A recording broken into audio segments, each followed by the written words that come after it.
Good afternoon, good evening, or good morning. It depends where you are and what you're doing. When you've joined me, you can see that it's the setting sun. What a beautiful evening it is here in Marbella.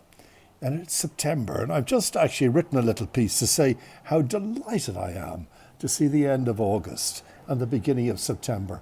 I'll tell you why. It's hot in August. I'm not going to be like an old complainer, but it's hot like hell in August. And now I noticed even last night, and normally I leave the windows wide open, etc. I don't like sleeping with the air conditioning on. Don't know why the things are falling out of my ears. Anyway, you're very welcome, and I'm delighted you've joined me this afternoon or evening, wherever it might be that you are. I'm going to talk a little bit about, read an article about the lovely Cynthia Lennon, and it reminded me of the time she was my guest here in Marbella on my TV show. And it sort of brought me back to the shows themselves. It was Smithwood Productions in Martin and Nessie Woods. They were brilliant. To think that they put all this together on a budget of zero practically. We had a live band playing as well, Steve and his band. I can't even remember what we called them. We named them some. They were fantastic. We had the late, great Mel, of course, Mel Williams. He was part of the musical production of the whole thing. It was... I think back now, we flew guests in from London, guests like we had on Hurricane Higgins, who was hugely popular at the time. We had Wayne Sleep, Faith Brown, Mr. Motivator. These, when you think about it, coming to a studio in Malaga, doing the show here, and they got paid nothing. I think that I was quite charming on the phone and say, well, you can come down, you stay in a luxury hotel and you have a couple of days in Marbella. I think it's quite tempting back then for them, and they did it. Anyway, getting back to the show itself, let's get back, and of course, the centre. Well, she probably was the biggest name, I suppose, Cynthia Lennon at the time, because there were stories going everywhere about Yoko Ono and the way she was treated, and Cynthia Lennon. Anyway, let's get on with it right now and we'll talk about it. The show was set up, as I said, in a studio near Malaga. That's all I can tell you. It was a fantastic studio, and all the production, you can think of the sound production, everything was fantastic. Produced and directed by Martin and Nessie Wood. Nessie was the floor manager, and she gave me all the signals, 5, 4, 3, 2, get ready to go. And we had a lot of fun doing the show as well. I remember one day, what we used to do was we'd bring a star guest in and then we'd have a local guest on the show. And I remember, I think it was the late, great Manolo Santana, who was the first Spaniard to win Wimbledon. I remember him being a guest on the show. I think I spotted an eagle up there, hovering. Huge thing. Anyway, sorry, I diverse, and I don't mean to. I think it was Manolo. But we had a commercial break and I went into the dressing room, and I think it was Martin said to me, Morris, Manolo hasn't turned up yet. And God, the show must have been going out live and we had breaks like that. I can't remember. Yeah, he said, Manolo hasn't turned up yet and you've got to get back on set. And I'm throwing a tantrum, an iconic tantrum. Oh, I can't go, where's me guest? And he said, do what you always do, Morris. I said, what's that? Speak to yourself for 10 minutes. Anyway, a bit of a reputation I had then. So people like Linda Nolan, you remember the Nolan sisters? I can't keep on dancing, romancing, ooh. Yeah, I couldn't sing. And I remember you're actually going to see all these clips after this. She said, they come on Tuesday night and they come to Wendy and myself for dinner. And she said, when she arrived, Morris looked at me and he said, no, you're not the sister I thought. It was the pretty one, Maureen. What a terrible thing to say. Anyway, she was very good. And I said, I never saw that. And you'll see it all, the clips there as well. Yes. And then Alex Higgins. Now, he had a reputation for liking a few drinks, as you know. And he had a driver. He doesn't drive, but he brought a mate with him. And I said to the mate, do me a favour, please. Make sure that Alex doesn't drink. The show went out, I think I'm right in saying, Martin will probably put me right, about 1 o'clock in the day. So the morning, keep him off the booze. So anyway, the show started, and Alex was the star guest that time. He was a huge name. And as I was interviewing whatever guest, I think, do you know, I'm having a guess. I think it was Tony Daly, the opera singer at the time, when I heard a kerfuffle at the back of the studio. And the kerfuffle was seemingly that Alex Higgins had arrived and he'd had a drink too many.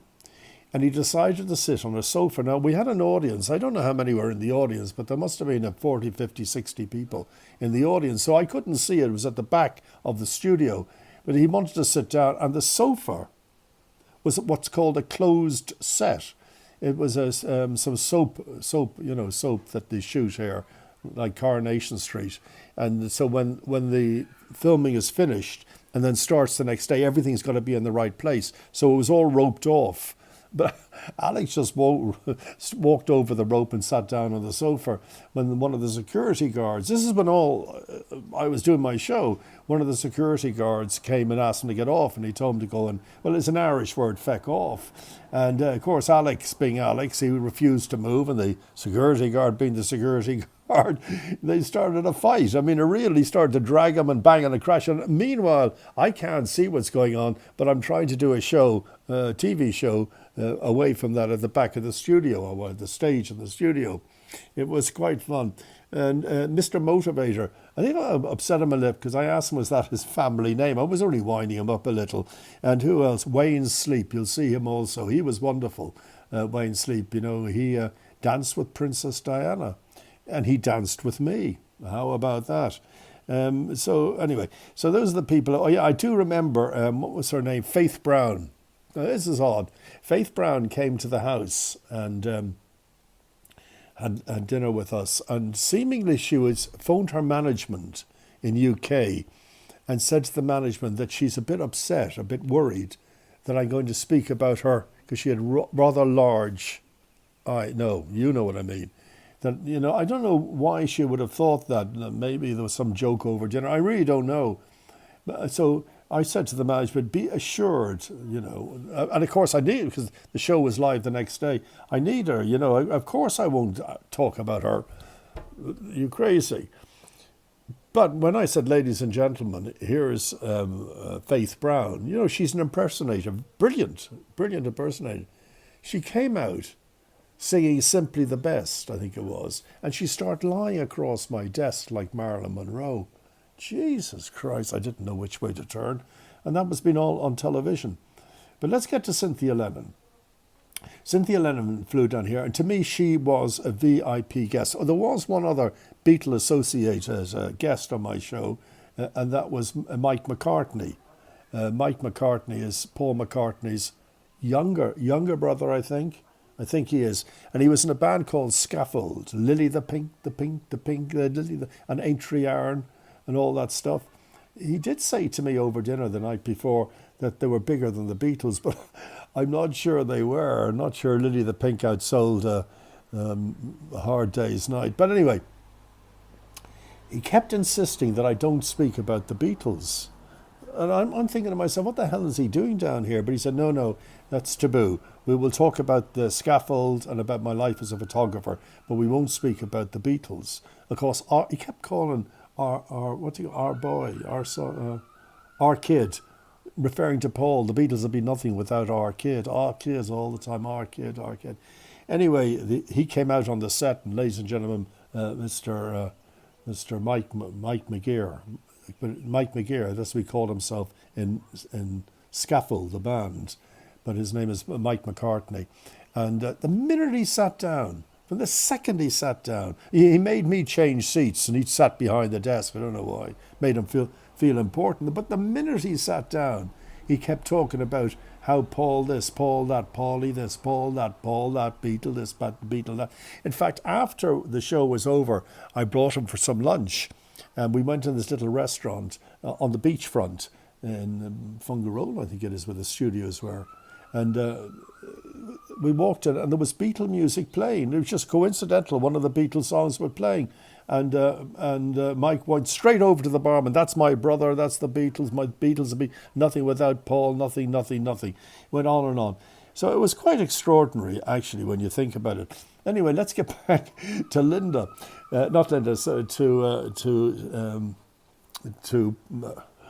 oh God, Cynthia. Do you know the old mind is going to say this time of the evening? Cynthia Lennon, and she arrived here, and I went to meet her at the airport. Normally a car would pick her up, but I personally went. I'm such a huge fan of the Beatles, and you must remember that Cynthia was with the Beatles all the way through their live shows, all the recordings, everything. It's only after the Beatles more or less split up that Linda was out of it. So she was there. Cynthia, why am I calling her? I think of Linda Nolan. My notes, let me put my notes over there. Yeah, the Cynthia was with the Beatles from the beginning right to the end, if you want. Anyway, I went to the airport to pick her up, and she's a delightful woman. I mean, honest to God, with all she's been through and the fame and whatever, she's the mother of Julian Lennon, their first child. Anyway, so I picked her up, and we went over to my house with Wendy for dinner, and she was lovely, very nice, very fond of Wendy, of course, like they all are. And then we drove. Next day, I picked her up in her hotel, and we went to the studios to record our whatever live show. Martin will film me. Was it live? Was it recorded? I think it must have been recorded, or recorded as live. Anyway, Linda, if I say that again, I'll go bloody mad. Cynthia went to makeup and what have you, got ready for the show, and a few other guests. I can't remember who the guests were that particular night, but they were a good few guests. God, there's a little party going on next to the studio here today. Or should I say my terrace? Oh, Jesus, studio's on my brain. And she came out through the door. And as we started the show, we had a black and white clip of the Beatles in the cavern, one of the earliest shots ever of the Beatles in the cavern. And that was opened the show. And Cynthia said to me, and you'll see the clip, I can't remember her words, but or maybe it was afterwards, she asked me, was I a multi-millionaire? And I said, why is that? She said, because all that is belonged to Yoko. She owns all the copyright. And it's like 30,000 a second, or it's some ridiculous figure you have to pay for the rights to play the stuff. Anyway, it's like, geez, now down the line, I'm saying this live now, I'm going to have a call. Hello, Yoko here. Oh, sorry, I shouldn't be taking the Michael. Anyway, so Cynthia, but she told me some extraordinary stories as well. Some of them on air and some of them were off air. She told me about when she discovered Yoko Ono. She said that they had a wonderful, beautiful house in Surrey. I think it was Surrey, beautiful, on a parkland with a lake and everything. Unbelievable when you think where they came from. And every time they would go home, they'd arrive home. They don't drive. The chauffeur would drive the Rolls home. As they come through the gates, they would... Was it Tittlehurst Park? Was that the name of his house? How did that come to me just now? Is it Tittlehurst? Well, Beatle fans, Tittlehurst Park. Ringo bought it in the end from John. But anyway, they come through the gates, and always standing at the gates were fans. And among those fans was Yoko Ono. There you are. She used to stand at the gate as a Beatle fan. And the car would arrive, and John would wave, and Cynthia would wave, and they go up the drive into the house. Seemingly, John then met Yoko at an art gallery owned by Yoko's then husband. His name was Cox, was his name, Cox, and he climbed a ladder, John, at the gallery, and there was a little dot in the air, an apple, and he magnifying glass, and he had to say yes, or typical anyway. So that's where he'd met Yoko at that thing. But Cynthia and Julian and Cynthia's friend decided to go on holiday to Greece. It was quite a hectic life, as you can imagine, John Lennon's wife, to go on a holiday to Greece. And off they went. Everything was fine.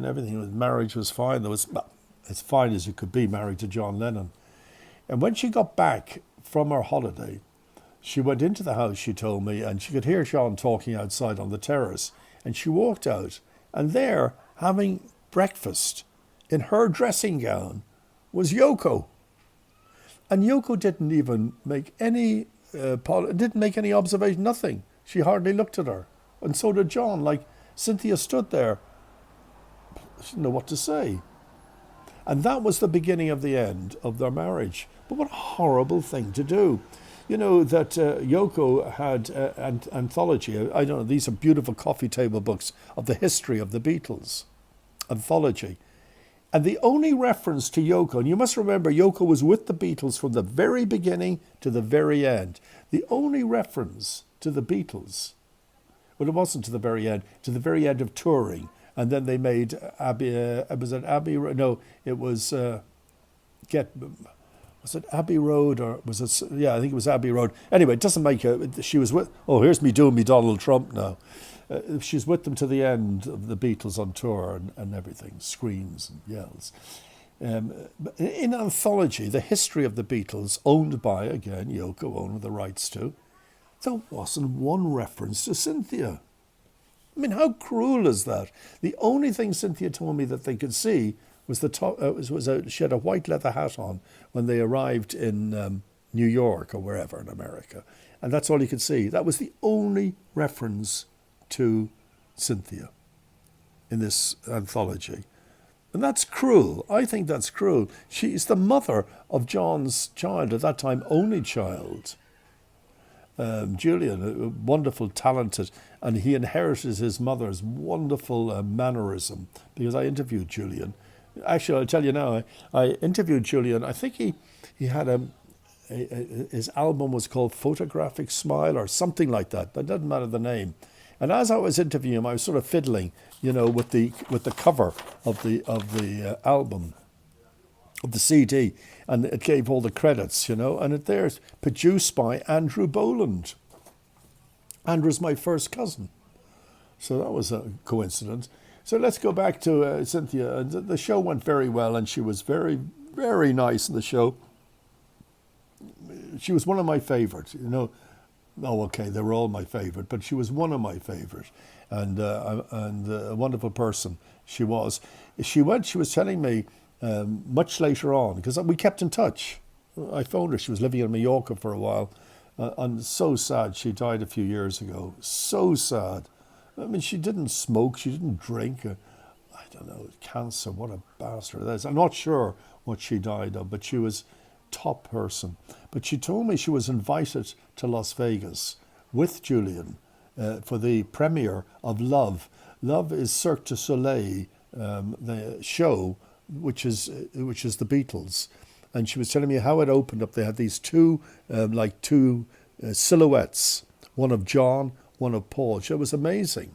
And you could see it was John and Paul, but you could see with the way Paul's holding his guitar and John's mannerism as a silhouette.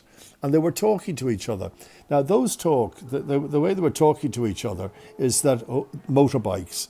See, they're going up the Ronda Road now. And honest to God, I don't know why. I always thought, not that long ago, about 5 years ago, there was going to be a law about silencers. But it seems to me it hasn't come in here. I don't know what it's like in your country. But anyway, so they were invited to the premiere. And the silhouettes of John and Paul chatting together. But that chat was really John and Paul. She said it was phenomenal to listen. You'd imagine they were in this room with you, just in the distance, these two silhouettes. And she said it was a fabulous show. And it still is running in Las Vegas, called Love. And it's the Beatle music and everything. So she was invited. Danny Harrison, George's wife, the late George Harrison's wife, and the son. Was it the son called Danny? And she was called Olivia, I think was her name. And Yoko was there with Sean, that was her son. And Ringo's wife was there. Maureen was well dead at that stage. I can't remember. Barbara Bach, I think, was there as well. But they were all sitting in the front, the Beatle wives. There was no Beatles there, the Beatle wives. But Cynthia was put 2 rows back. And when the host, finished the whole thing and the audience went crazy clapping, he introduced each one of them, but never introduced Cynthia. Can you imagine how little you felt? She'd lived through the whole Beatle thing. I think it was so cruel. I'm glad I'm doing this now and speaking out the way that I am. I really am. She deserved so much more. I don't think she was left any money in the will even. I don't think so. I think that from what I understood, that Yoko got control of John's will, Because look, don't make any mistakes. Yoko was a brilliant, brilliant, brilliant businesswoman. And she took over the whole business of John Lennon and his music and everything about him from the Dakota building in New York. She ran the whole thing. She made, and he did all the cooking. So there's a great story about that. Leon was his name, a lawyer getting the green card. I'll tell you another time. It doesn't make a difference. I remember these things when I'm chatting. And these are sort of laid back chats. These aren't planned as such, scripted or anything. And they don't even sound it that way, so don't be surprised. But I've got nothing but praise, and I'm glad I'm doing this. Speaking out. I don't know if Julian will get to hear it or not, and I don't know whether I'll actually send it to him and let him know what he thinks about it. But God, does Julian sound like his dad? Now, if you've never heard of any Julian music, please put it on. You'd swear it was John. And thankfully, Julian's got together with his stepbrother, Sean, Yoko's kid. He used to babysit him. But wouldn't it be wonderful to see Julian, Sean, Ringo's son, Zach, and Danny Harrison together? It'll never happen. In fact, I read today, I think Zach is a drummer, and Zach he drums with, you won't believe this, Oasis. Wow, he's going to be this amazing show next year, or shows. Millions of people have applied for tickets. Oasis return, and everything musically, Oasis is built on the Beatles. I mean, even I don't know which one of them. Liam called his son Lennon after John Lennon, and I think they called the house Strawberry Fields. They were fanatical about the Beatles, and he sounds like Lennon. Anyway, so that was a terrible thing in Las Vegas for Cynthia. But look, thanks for joining me this evening. I hope you enjoyed this little video chat from my terrace as the sun sets. Oh, a beautiful setting. And we'll see you soon. Thanks for joining me. And remember, keep in touch. I'm getting some, I must swear to you, I've never seen anything like the response that I'm getting. I never got this response on radio. Where were y'all then when I was on radio? It is fantastic. Anyway, I'll speak to you shortly. Thanks for joining me. Good evening, good night, and good morning.